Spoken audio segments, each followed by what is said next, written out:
What is this brief mortal life, if not the pursuit of legacy?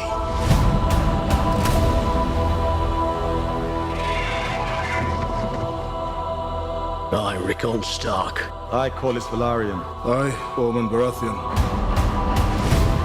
Promise to be faithful to King Viserys and to his named heir, Princess Rhaenyra. Rhaenyra Targaryen.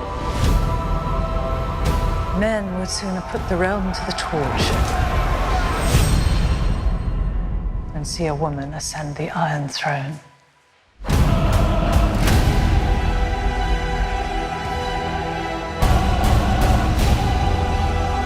We play an ugly game. You have the determination to win it.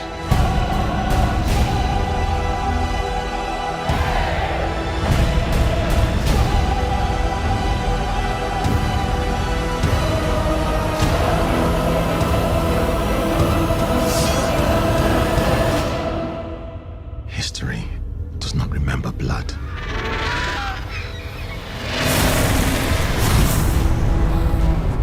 It remembers names.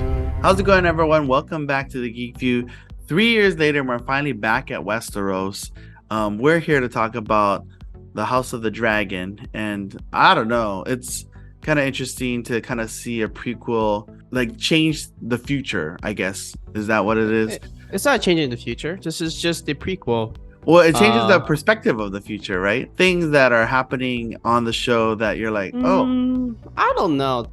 How's it change your perspective? When they talk about Aegon's prophecy, you know, during the prophetic dream, right, that he had, it kind of changes the perspective that he had this secret that he was passing down, and his... Is it changing it, or is this adding on to the perception? Like, this prophecy is... Actually, no. We already knew the prophecy was like extremely old. But you know what's so strange is the fact that, I mean, they made comments that the prophecy always existed, like even in the Valyrian dagger. The way that Rhaenyra was able to read it is when she passed the dagger through the fire. George Martin actually put that in as a way to say, like, oh, the prophecy's been there the whole time, like you always had access to it, but nobody thought to light the dagger that Littlefinger gave, you know, passed around to show the prophecy.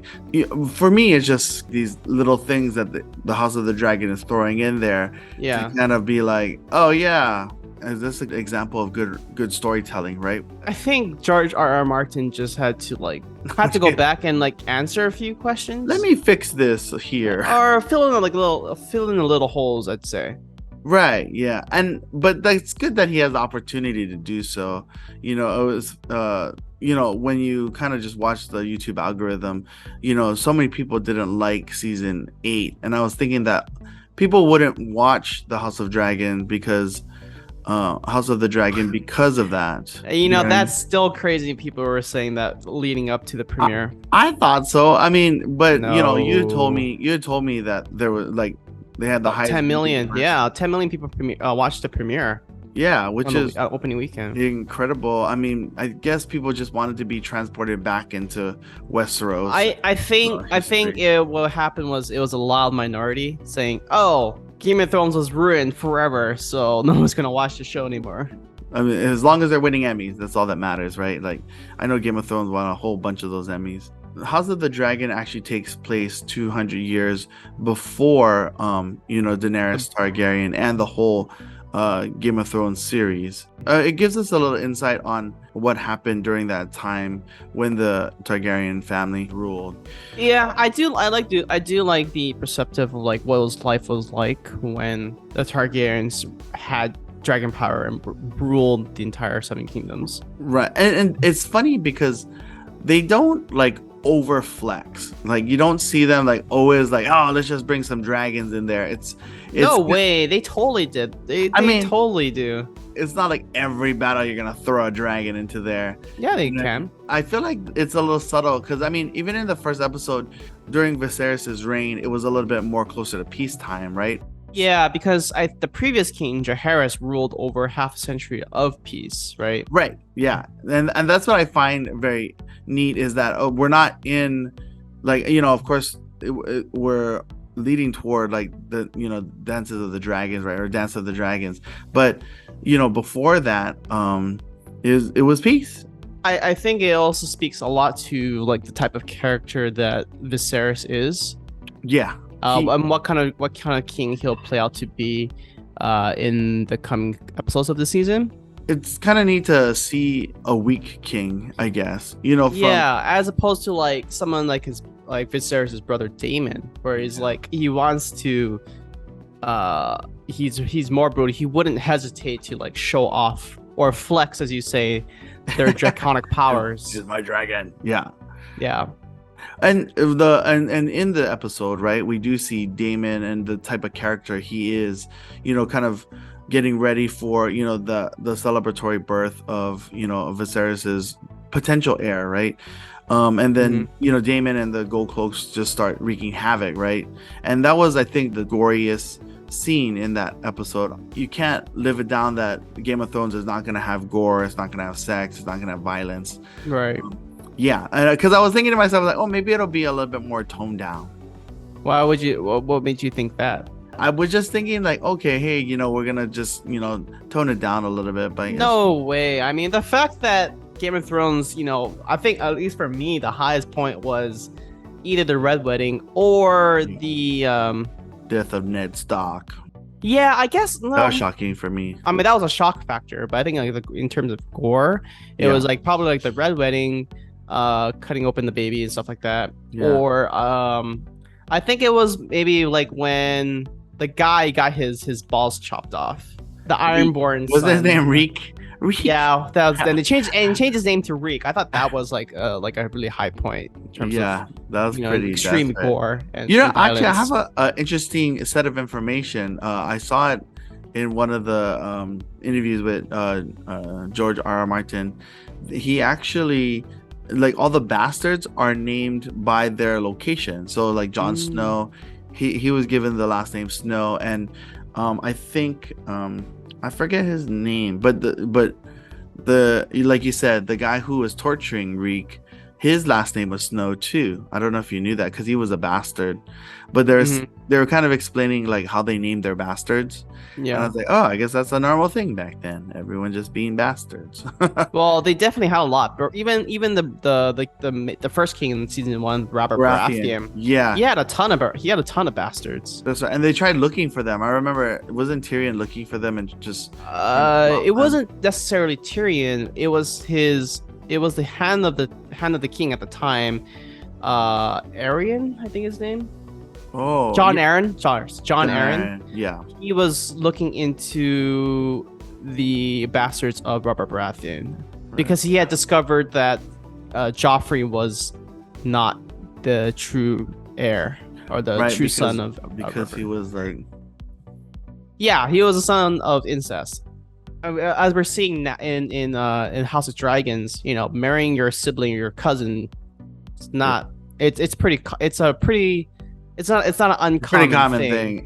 But it seemed like it was more common with the Targaryen family. Oh, the Targaryen definitely, because they like to keep everything pure Valyrian blood, right? More than pure Targaryen or Lannisters. So the thought of it or the idea of it is not unheard of for sure. Yeah, and was pretty accepted for the royalty. Yeah, and so essentially the whole episode is kind of this world building, introducing to new characters. Funny enough is like we had recorded this dry run for the episode a long time ago, and now I'm starting to like the characters better. Like now we're close to like episode 3, or we're on episode 3, and I like the characters. For you, it's like, I only like the characters now because I've watched like the other episodes. Because I've seen them every week, every Sunday. I guess and that's probably a good point. Is like it does take time to warm up, get to know the characters, because like in this first episode, you're only hearing these names for the very first time, and it was very uninteresting. I mean, for me in the beginning, I was like, I have no real tie to these characters. They haven't really established like any character development, For me, it was more like, I was interested in knowing, what's the political intrigue that's going to play out in this series, because I think in this time period, it's this is not a time where there's going to be large battles. Or I mean, they might be, because there are a bunch of rebellions that take place. But I'm saying like there wasn't like a huge like kingdoms fighting each other like how we saw in Game of Thrones. Right. So it was going to be. I figured this was going to be more political, and there's going to be a lot of small talk in between each episode in order to kind of build that suspense and set the story. Right. A lot more like drama, right? Like a lot more internal drama versus political intrigue. Building to. But I mean, you have to admit that the cool thing right now is that they're kind of setting it up to where it is going to be like who's going to sit on the Iron Throne, right? Like you can kind of see some of the things building up, people dying, people kind of winning people's affections. You're right. There's a lot of political like power moves or power plays, because you also have they talk about in the beginning of the series where Jaehaerys had to choose, right, who would be the next succession. And that's like I feel like that's what the heart of Game of Thrones is in any way. Because like there's as Cersei Lannister famously once said, when you play the Game of Thrones, you win or you die. And it's like, that's true. You do have to play the Game of Thrones. Right. And then the funny thing is that in the show Game of Thrones, everybody does. And it seems like for, House of the Dragon, they're actually setting it up to where who's going to sit on the Iron Throne. And exactly. And it's like if you don't play it well, then you just turn into like a puppet, or, you're seen as like a weak ruler. It's kind of building up to be for Viserys' reign. We see that Viserys and Aemma are desperately trying to produce Viserys an heir. They have Rhaenyra, so they have this kind of the birthing day, right, and then the jousting tournament. The birthing. They have a celebratory event, knowing when this new potential heir is gonna come through, right? And there is a lot of risk, because you don't know if the baby's a male heir, right? So Rhaenyra is like, it's like you don't know if the baby's going to be male or female, and you also don't know exactly when the baby is going to come. And right now, Rhaenyra is just like going through the motions because she's not really anything significant. She's just the daughter of Viserys. After the whole jousting tournament, that leads to one of the more heartbreaking moments of I would say the climax of the episode, where Aemma has to give birth. And then, of course, the jousting tournament is still taking place. I mean, for me, it's kind of scary. It's almost like I feel like anyone could die at any given moment. So you really can't fall in love with any characters, as opposed to like Stranger Things, which they forcefully make you fall in love with someone and they just kill them. That was an interesting connection. We need to start like a counter for Stranger Things every time you mention Stranger Things into like another episode. I wonder if that'd be fun. Yeah, I just mention Stranger Things in every single episode. Like, hey, let's wait till you mention. That'll be your running trope. That'll be your running trope. Yeah. Like, go how will you connect Stranger Things into this conversation? Plot point wise, when Daemon was actually fighting with Kristen Cole, right? Who he actually plays a pretty significant role down the line. But I did quite a few reading on the Game of Thrones wiki. So Kristen Cole does play a huge role much farther down in the years. But it was so he of course ends up being kind of like the champion who actually beats Daemon, right? And you can also see kind of some ancestral things happening as well with Daemon asking for Rhaenyra's favor, and then you see Alicent Hightower also like these ladies and lords are all watching, right? And then they have to give their favor to these jousters or these knights. And so you see Daemon and the Rhaenyra see him in the earlier episode. He gives her a Valyrian steel necklace, and I feel like that's planting the seeds, right, for more ancestral fun with the Targaryens. Yeah, I'm not quite sure how the necklace will play into later episodes. I do have a feeling that it will play some significant role in some manner, but the jousting, I know, is probably we're probably going to see like how that all those people and all the houses, right? What the effects of like the jousting outcome will Right. play, right?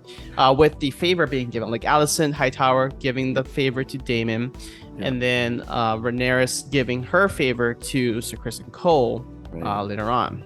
Well, and the funny thing is, it reminds me of the first episode of Game of Thrones when Robert Baratheon visits Ned Stark over at Winterfell, and it's like, you know, like you get introduced to all these characters all in one place. It's like, oh, everyone's here all in one place, and then a spun together. Like, You know, that brings story. up a good point. It's like, I wonder how like expensive this will be, because Game of Thrones had like 8 seasons, and every season it just got bigger and bigger and bigger. Yeah. Right, because everyone's like, oh, you're introducing you either to new set of characters, or to a new continent, or a new conflict, right, which involves a whole new sub-series of questions and subplots. But I wonder, like, but the House of the Dragon, right, this is more of a story focusing on Rhaenyra Targaryen. So I wonder how expansive it's going to be, or if it's just going to be try to stay to its more focused narrative storytelling format. I think the hardest thing is, like, similar to Sandman, I feel this is all happening, you know, at the young, like a younger age, right? Like this is all kind of like time that's being sped up, right, to fast forward into Rhaenyra's reign, and kind of how she's going to be in the future. And I wouldn't think it would start here, you know, like you would think that, like, why show Viserys's reign and then all of a sudden, like, the main focus is Rhaenyra's reign. Like, when I first started watching House of the Dragon, I thought the focus was gonna be Viserys, and then of course, you know, his rule, and then of course Rhaenyra growing up. I mean, it does seem that this is all like even prequel stuff, you know what I mean, like all things that happened before, because there's so many time jumps, you know. So far, I mean, it doesn't seem like it's that many time jumps. It just gives you kind of a background context with the beginning of Jaehaerys at Harrenhal, and then later, like maybe 9 years, I think it's like 9 years later, you start off the show with Viserys and the beginning of his rule. Well, see, so they talk about Aegon's conquest, right? Aegon's conquest, then they talk about Jaehaerys. But even after that, I mean, obviously nobody knows. We're just talking about episode 1, but episode 2 to episode 3, they have all these different jumps because they're trying to fast forward to Rhaenyra's reign, right? I don't know. I mean, it's not even real reality, but if you had like flashbacks, you flash back to these like important parts that kind of made a person who they are. Going back to the episode. I mean, it kind of does, because they do have a narrative at the very, very beginning. Oh, that's right. See, so the person who's doing the narration is Rhaenyra, which, I mean, it kind of makes sense, and you know, like it's kind of foreshadowing that, of course, we're gonna take place in the future. Going back to the episode, we see Emma giving birth to Rhaenyra's brother, and the baby is actually breached, which means that they couldn't do a normal birth because the baby wouldn't be able to exit through the womb. So it was interesting because then the Maesters are suggesting that they do invasive kind of like. Was that surprising to you? Like they were gonna do a there C-section? For me, it's kind of interesting because it's like she was one of the few to have like this experimental surgery. I don't know if it was considered experimental, but because they said it was a technique that was taught at the Citadel by the Maesters at the Citadel. Yeah. So it just suggests like it's not something that was normally done. It's just that they have recorded information on it. C-section, like it was possible, right? Like you could lose the mother and you could lose the babe, and well, the way they put it is like you either lose both or you save one. Yeah. And you know, we find out in the episode that nobody lives and everyone's heartbroken, and from there, of course, Viserys has to make a very, very important decision on who's going to be his successor. And you know, it kind of parallels a little bit to the beginning where he has to choose between his brother and choose between Rhaenyra, and then he does choose Rhaenyra. And then there was some political decision making in that regard too, where he had to banish his brother, right? Didn't they find a way to banish his brother because they were just too worried that he might kill Rhaenyra, and No, he was too much trouble. They just sent him back to Dragonstone, right? Dragonstone. I think Yeah. so. Yeah. And so they get rid of him. But we- I think in part that was planned by the council, the small council. Right, because get-go. it seemed that Otto Hightower didn't like Daemon at all. Well, Otto Hightower gives me a lot of Littlefinger vibes. Littlefinger vibes, yeah, I do. I feel Yeah. the same way. Yeah, he definitely has his king's ear, so to speak. Yeah. So I mean, so a little backstory: the Otto Hightower, he comes from the family Hightower, which were in the past there were kind of like people that ruled from the shadows. Like they didn't really take sides, and they didn't publicly take control. Right. During the conquest of Aegon Targaryen, right? Yeah. When they were first encountered dragons and all that stuff, the Hightowers were the ones to kind of not support the war against Aegon, and they didn't take the side of Aegon himself. They just kind of stood on the sideline, saying, "Oh, hey, we can't take a side because our god said so," or something like that. Yeah. Oh, that's kind of neat. So, but they did that. I mean, that was convenient for them because, like, once Aegon burned everything to the ground and everyone bent the knee, then the Hightower is like, "Hey, Targaryens, welcome to King's Landing. We will assist you or whatever, and help you rule your new kingdom." Yeah. I mean, But they're the ones that also backed like a lot of the construction of King's Landing. So like a lot of their influence is directed into like the building of the Sept of Baelor, which was actually a very famous building even in Game of Thrones. It was the building that got blown up. oh yeah, the Sept. Yeah, the Sept of Baelor. Yeah, that was the Sept. That was the building that got blown up by Cersei. So, but the question now I have is like, what happens to the Hightowers? Because they're supposed to be a very influential family with a large backing and a lot of resources at their command. But you don't see or really hear any mention of them in the original Game of Thrones series. Yeah, I wonder if some houses. I mean, but here you are in House of Dragons, where you see Otto Hightower as the Hand of the King, which is, essentially like the second in command of the entire kingdom. Then of course his daughter's with him there. The daughter is good friends with Rhaenyra. Yeah, and you can see he kind of bend Viserys's thoughts to a certain direction to get what he wants. Right, yeah. He does. So when they were so the thing I noticed, like when they were first talking about Daemon Targaryen as the Night's Watch commander, they were saying, oh, it was Otto's idea to put him in command. That's right. He did supplant him there. Right, like he made Daemon Targaryen, the master of the Night's Watch. They made Daemon Targaryen build up this security force and all that stuff. Like, here's the reason why Daemon went through like all these different stations, but never became like the Hand of the King himself. Is because I think Otto was orchestrating all of these different events to lead up to this particular scenario where Daemon would be banished to the Dragon Steps, and they would be forced to choose Rhaenyra if Viserys couldn't produce an heir, right? Because I think Daemon wouldn't be as easily controlled as Viserys would be. Right, and of course, the thing is, Rhaenyra is still a daughter, and she's a woman too in this era. Like, they do talk about her potentially being the first female, queen. Right, but I'm pretty sure he's just doing this in order to further his own agenda, right? Which hasn't really been revealed in season 1, in episode 1 yet. Yeah, not in episode 1. Yeah.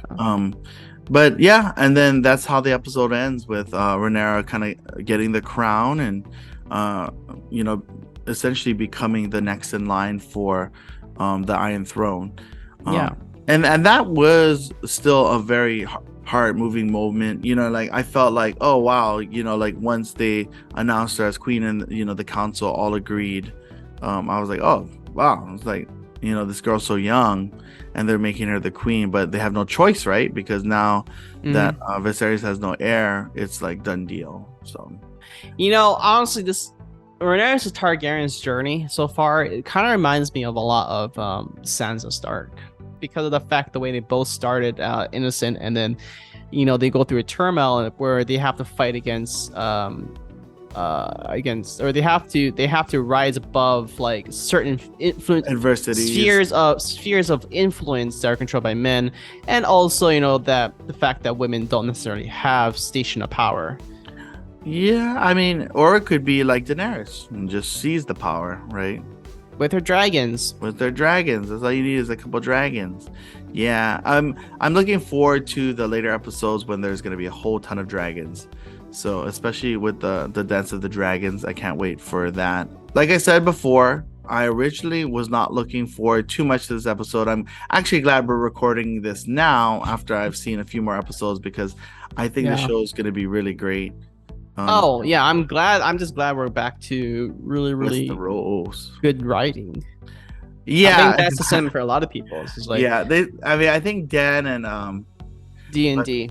D&D. Yeah, I think they just like, I haven't seen people so checked out in terms of finalizing Game of Thrones, because it could have went down as one of the best shows of all time. Hard to say, because they ran out of material. That's true too. So quickly. I think that was their fear, right? Oh, we're gonna run out, and then they did run. I mean, they did run out of material by seasons. 2 books, right? 2 books. They're 2 books short, pretty much. Yeah, 2 books short. Yeah, by season 6, I think they basically like outpaced the books itself. I know. So sad. I think it was very noticeable that things were kind of being made up on the spot. It didn't have the same type of qualities before. Right. Like character building didn't matter. Like everything kind of went out the door. So we hope and we pray. Well, this series already all written already? Yeah. So that's the different part, is that this one is already fully fleshed out. Oh. So people already know how it started and how it ends. Oh, I wonder if I should start reading the books. I kind of want to start reading the books while I'm watching the shows. Maybe. Who got time? Maybe. Anyway, that's all the time we got. Thanks for tuning in. Make sure if you enjoyed the video, like and subscribe. We're going to be breaking down House of the Dragon episode by episode. So make sure you tune in, and we'll see you next time. Yeah. Boop.